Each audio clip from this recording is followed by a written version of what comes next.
ओम नमः शिवाय। श्री शिवाय नमस्तुभ्यम।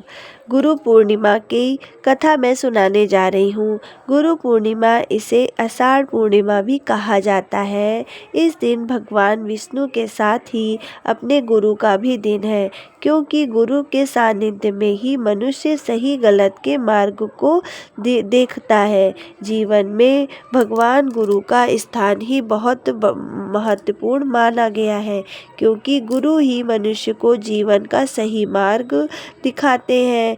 गुरु पूर्णिमा का यह विशेष दिन अपने गुरु के लिए होता है, उनके प्रति कृतज्ञता व्रत करने का होता है।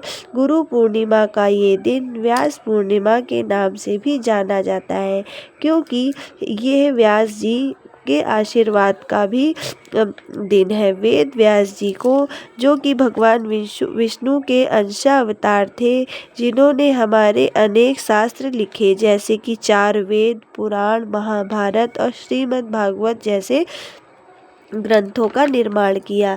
इसलिए उन्हें परम गुरु का पद देते हुए इस पूर्णिमा को व्यास पूर्णिमा के नाम से ये पर्व मनाते हैं।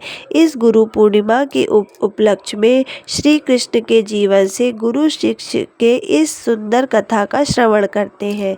तो शुरू करने से पहले श्री शिवाय नमस्तुभ्यम। गुरु पूर्णिमा का यह पर्व महर्षि वेदव्यास को समर्पित है। कहते हैं ये वही दिन है जिस दिन हिंदुओं के पहले गुरु वेदव्यास जी का जन्म हुआ था। महर्षि वेदव्यास भगवान विष्णु के अंश के रूप में धरती पर आए थे। इनके पिता का नाम ऋषि पराशर था और माता का नाम सत्यवती था। वेदव्यास जी को बचपन से ही अध्यात्म में काफ़ी रुचि थी।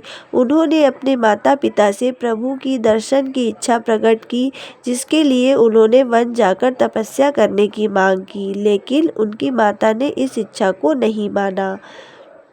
महर्षि वेदव्यास ने अपनी माता से इसके लिए हठ किया और अपनी बात को मनवा लिया, लेकिन उनकी माता ने आज्ञा देते हुए कहा कि जब भी घर का ध्यान आए तो वापस लौट आना।